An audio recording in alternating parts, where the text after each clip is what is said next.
Presidential candidate Ron DeSantis subscribes to the Republican mantra of less government.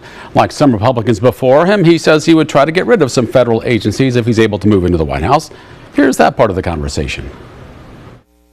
During an interview you gave with Fox News in June, you said you would close the Departments of Education, Commerce, Energy, and the IRS if president, or at least try to. Obviously not an easy thing to do. Well, we would need Congress to legislate. Of course, that's why I say at least try to. Yeah, sure. But the Department of Energy is in charge of maintaining the nuclear arsenal.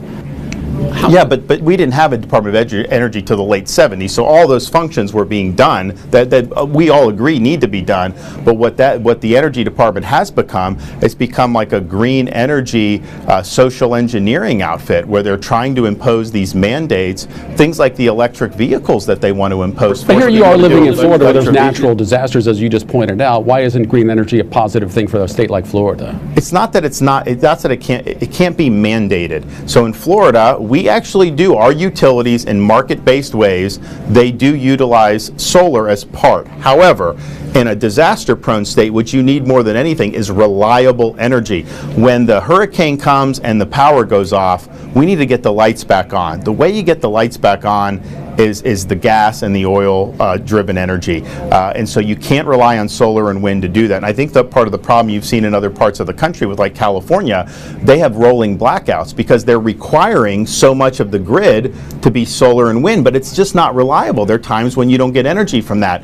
We have a preference for reliable energy for our grid. That's why we had the fastest power restoration in history after Hurricane Ian and again after Hurricane Idalia. In fact, a week after Idalia, which was a Category 4 storm, California had a higher percentage of people out of power just as a normal matter of course than we did in Florida. So no mandates, and particularly here in the Midwest, this forcing electric vehicles, that means less use of liquid fuels. That is not going to be good for agriculture, and it's certainly not going to be good for consumers. And you don't even have a grid that's adequate to be able to service tens of millions of new electric vehicles. Well, the goal is to build the grid, right, over time. And that can actually be good for the economy too when you're establishing jobs. But they're not doing it. I mean, you look in California. Well, it's not overnight, Governor. Well, but the mandates are taking place now. So California announced and I just know this because I just debated the governor there.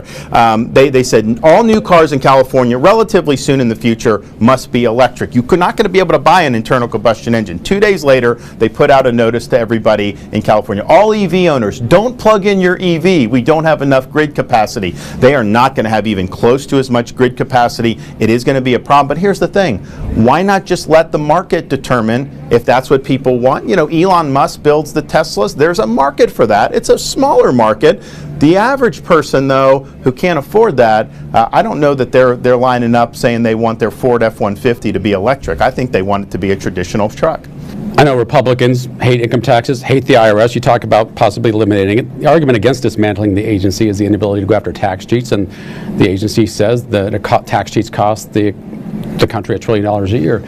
Doing away with the IRS, what would you replace it with? Well, here's the thing, though. The reason why you have so many tax cheats is because the code is so ridiculous that if you hire lawyers, you can get around it. If you just had like a flat tax, which is like a very so you're for a national sales like, tax type of thing. Well, a flat tax could be on income or consumption, but you could do it on income, let's say.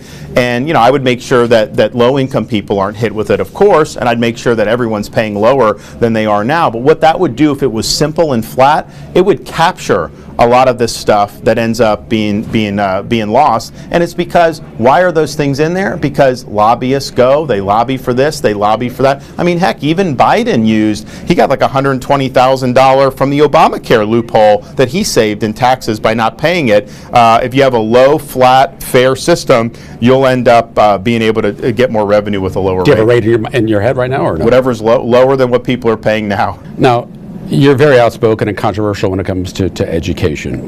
One area we have a lot of critics is that students in your state are being taught, some of your students in the curriculum are being taught that slavery wasn't all bad for all slaves, specifically. That's a narrative, though. That's not true. So I've seen the Bob Jones University curriculum, though, where it says that certain slaves were taught. We don't have Bob Jones University. I mean, we had a African American history working group. Most states don't even require African American history. But you never said that some slaves didn't get a personal benefit. No. What what By learning a trade. that provision was saying, so that was written by actually African American scholars, and what they were saying was not that slavery conferred that, but that these folks were resourceful and they were able to acquire skills on their own that then they used when slavery was abolished. And they've made that very, very clear. So it's no one's taught that slavery was good. People are taught that slavery was evil. And if you read the whole curriculum, it's abundantly clear that that's what's saying, because they go into pretty gory detail about everything that happened from the beginning. But it's just an example, because Florida's a target, because I'm a target, we do something and you'll have the typical corporate media will come in and do that. But I would just tell you, go talk to Dr. Allen down there, African American himself, Black history scholar. He said that those narratives are bunk.